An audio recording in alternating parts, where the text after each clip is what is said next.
4-5 ವರ್ಷದ ಮಗುನ ಕಚ್ಕೊಂಡು ಒಂದು 150-200 ಮೀಟರ್ ಎಳ್ಕೊಂಡು ಹೋಗುತ್ತೆ. ರಾತ್ರಿ ಹೊತ್ತು ಆಯಿತು ಅಂತ ಹೇಳಿದ್ರೆ ನಾಯಿಗಳು ದೊಡ್ಡ ದೊಡ್ಡ ಗುಂಪುಗಳಲ್ಲಿ ಓಡಾಡ್ತವೆ. ನಾವ್ಯಾರಾದ್ರೂ ಒಬ್ರಿಬ್ರು ಸ್ಕೂಟ್ರಲ್ಲಿ ಹೋಗ್ತಾ ಬರ್ತಾ ಇದ್ರೆ ನಮ್ಮನ್ನೇ ಅಡ್ಸ್ಕೊಂಡು ಬರ್ತವೆ. ನಾವು ವೆಹಿಕಲಲ್ಲಿ ಆಕ್ಸಿಡೆಂಟ್ ಆಗೋ ಸಾಧ್ಯತೆಗಳು ಇರ್ತವೆ. ಅವಕ್ಕೂ ಎಲ್ಲ ಬುದ್ಧಿಶಕ್ತಿ ಇದೆ, ಮಾತಾಡೋಕೆ ಬರಲ್ಲ ಅಂದ್ಬಿಟ್ರೆ ಪ್ರತಿಯೊಂದು ಅವಕ್ಕೆ ಗೊತ್ತಾಗುತ್ತೆ. ಈಗ ಯಾವುದಾದ್ರು ಕಳ್ತನ ಆಯಿತು ಅಂದರೆ ನಾಯಿನೇ ಸಹಾಯಕ್ಕೆ ಕರೀತಾರೆ. ಭೂಮಿ ಸಮತೋಲನ ಆಗಬೇಕು ಅಂದರೆ ಪ್ರತಿಯೊಂದು ಜೀವಿಯೂ ಬೇಕು. ನಾವು ಇತ್ತೀಚೆಗೆ ನಾಯಿಗಳ ಹಾವಳಿಯಿಂದ ಸಾಕಷ್ಟು ಸಮಸ್ಯೆಗಳನ್ನ ನಾವು ನೋಡ್ತಾ ಇದ್ದೀವಿ, ಎದುರಿಸ್ತಾ ಇದ್ದೀವಿ. ಇವತ್ತು ರಾತ್ರಿ ಹೊತ್ತು ಆಯಿತು ಅಂತ ಹೇಳಿದ್ರೆ ನಾಯಿಗಳು ದೊಡ್ಡ ದೊಡ್ಡ ಗುಂಪುಗಳಲ್ಲಿ ಓಡಾಡ್ತವೆ. ಆ ಸಂದರ್ಭದಲ್ಲಿ ಮಕ್ಕಳಾಗಲಿ, ಮಹಿಳೆಯರಾಗಲಿ, ವೃದ್ಧರಾಗಲಿ ನಿರ್ಭೀತಿಯಿಂದ ಓಡಾಡೋಕ್ಕಾಗಲ್ಲ, ಅಟ್ಯಾಕ್ ಮಾಡ್ತವೆ. ಇಲ್ಲ ನಾವ್ಯಾರಾದ್ರೂ ಒಬ್ರಿಬ್ರು ಸ್ಕೂಟ್ರಲ್ಲಿ ಹೋಗ್ತಾ ಬರ್ತಾ ಇದ್ದರೆ ನಮ್ಮನ್ನೇ ಅಡ್ಸ್ಕೊಂಡು ಬರ್ತವೆ. ನಮಗೆ ಹೆಂಗೆ ತಪ್ಪಿಸ್ಕೋಬೇಕು ಅಂತ ಅನ್ನೋದ್ರಲ್ಲಿ ನಾವು ವೆಹಿಕಲಲ್ಲಿ ಆಕ್ಸಿಡೆಂಟ್ ಆಗೋ ಸಾಧ್ಯತೆಗಳು ಇರ್ತವೆ. ಇದಕ್ಕೆ ಸರ್ ಏನು, ಈಗ ನಾಯಿಗಳ ಹಾವಳಿ ಜಾಸ್ತಿ ಆಗೋಕ್ಕೆ ಈ ಸ್ಥಳೀಯ ಆಡಳಿತದ್ದು ಒಂದು ಪ್ರಮುಖ ಕಾರಣ.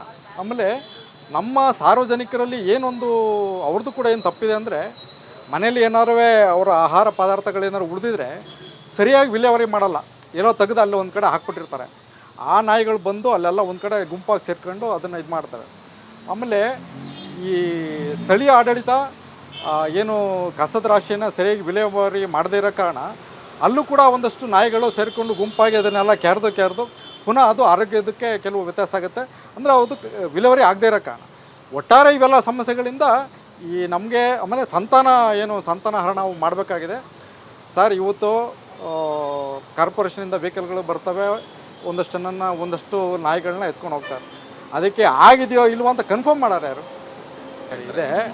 ಇದೆ. ಆದರೆ ಏನಾಗುತ್ತೆ ಸರ್, ಪ್ರಾಣಿ ಪ್ರಿಯರಿಗೆ ನಾನು ಏನು ಮನವಿ ಮಾಡ್ತೀನಿ ಅಂದರೆ ಸರ್, ನಿಮ್ಗೆ ಅಷ್ಟು ಆಸಕ್ತಿ ಇದೆಯಾ, ಒಂದು ಆಶ್ರಯ ತಾಣವನ್ನು ಮಾಡಿ ಸರ್.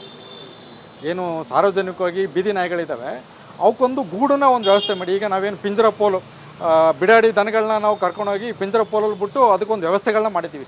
ಮಾಡಿ ನೀವೆಲ್ಲ ಪ್ರಾಣಿ ಪ್ರಿಯರೆಲ್ಲ ಸೇರಿಕೊಂಡು ಅದಕ್ಕೊಂದು ಆಶ್ರಯ ತಾಣ ಮಾಡಿ.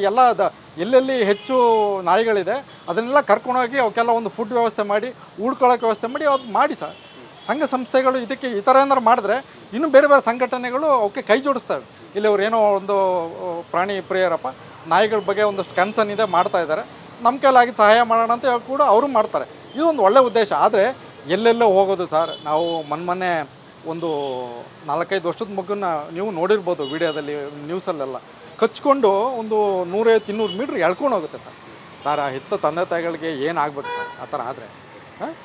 ದಯಮಾಡಿ ಪ್ರಾಣಿ ಪ್ರಿಯರಿಗೆ ನಾವು ಇದ್ರಿಗೆ ಆಕ್ಷೇಪಣೆ ಇಲ್ಲ, ನೀವು ಸಾಕಬಾರ್ದು ಅಂತಿಲ್ಲ. ಆದರೆ ಇದಕ್ಕೊಂದು ವ್ಯವಸ್ಥಿತವಾಗಿ ನಾವು ಸಾರ್ವಜನಿಕರಲ್ಲಿ ಅರಿವು ಮೂಡಿಸುವಂಥದ್ದು. ಆಮೇಲೆ ನಾನು ವೃದ್ಧರಿಗೆ ಮತ್ತು ಮಕ್ಕಳಿಗೆ ಸರ್ ಎಲ್ಲೆಲ್ಲ ಕಳಿಸ್ಬಾರ್ದು, ಇದು ನಾವು ಕೂಡ ಜವಾಬ್ದಾರಿ ಇದೆ. ಇದೆಲ್ಲ ವಿಚಾರದಲ್ಲಿ ನಾನು ಪ್ರಾಣಿಗಳನ್ನ, ಈ ನಾಯಿಗಳನ್ನ ಸಾಕಬಾರ್ದು ಅನ್ನೋ ಉದ್ದೇಶ ಅಲ್ಲ, ಆದರೆ ಈ ಒಂದು ವ್ಯವಸ್ಥಿತವಾಗಿ ಇದನ್ನು ನಿಭಾಯಿಸಬೇಕು ಅಂತ ಹೇಳಿ ನಾನು ಮನವಿ ಮಾಡಿದೆ. ಇಲ್ಲಿ ನಾಯಿಗಳದ್ದು ತಪ್ಪು ಅಂತ ನಾವು ಹೇಳೋಕ್ಕಾಗಲ್ಲ. ಯಾಕೆಂದರೆ ಭೂಮಿ ಸಮತೋಲನ ಆಗಬೇಕು ಅಂದರೆ ಪ್ರತಿಯೊಂದು ಜೀವಿಯೂ ಬೇಕು. ಈಗ ನಾಯಿನೂ ಬೇಕು, ಪ್ರತಿಯೊಂದು ಸಕಲ ಜೀವರಾಶಿಗಳು ಬೇಕು. ಹಾಗಾಗಿ ನಾಯಿ ಒಂದು ಮನುಷ್ಯನ ಒಂದು ಭಾಗ. ಈಗ ಯಾವುದಾದ್ರು ಕಳ್ತನ ಆಯಿತು ಅಂದರೆ ನಾಯಿನೇ ಸಹಾಯಕ್ಕೆ ಕರೀತಾರೆ, ಆಯಿತಾ? ಆ ಸಹಾಯದಿಂದನೇ ಎಷ್ಟೋ ತನಿಖೆಗಳಿಂದ ಸಾಕಷ್ಟು ನಮಗೆ ವಿಷಯಗಳು ಸಿಕ್ಕಿದೆ. ಆಮೇಲೆ ತನಿಖೆಯಲ್ಲಿ ಸಫಲನೂ ಕಂಡಿದ್ದಾರೆ. ಅದರಿಂದ ಸಾಕಷ್ಟು ಜನಕ್ಕೆ ಶಿಕ್ಷೆಯೂ ಕೂಡ ಆಗಿದೆ. ಇಲ್ಲಿ ಒಂದು ಏನು ಅಂದರೆ, ನಾಯಿಗಳ ನಿಯಂತ್ರಣಕ್ಕೆ ಒಂದು ಸಂತಾನ ಚಿಕಿತ್ಸೆ ಮಾಡಿ ಅವಕ್ಕೆ ಒಂದು ಪ್ರತಿದಿನ ಒಂದು ನಿರ್ದಿಷ್ಟ ಜಾಗದಲ್ಲಿ ಒಂದು ಆಹಾರ ಅಂತ ಒಂದು ಆಹಾರ ಹಾಕಿದ್ರೆ ಅವು ಅಲ್ಲಿ ತಿನ್ಕೊಂಡು ಅಲ್ಲಿ ಇರ್ತವೆ. ಮತ್ತು ಇನ್ನೊಂದು ಏನಾಗಿದೆ ಅಂದರೆ, ಈ ಸಾಕಷ್ಟು ಹೆಣ್ಣಾಯಿಗಳನ್ನ ಒಂದು ಸ್ವಲ್ಪ ಗಮನಿಸಿ ಅವಕ್ಕೆ ಸಂತಾನ ಚಿಕಿತ್ಸೆ ಮಾಡಿದ್ರೆ ಸ್ವಲ್ಪ ನಿಯಂತ್ರಣಕ್ಕೆ ಬರುತ್ತೆ.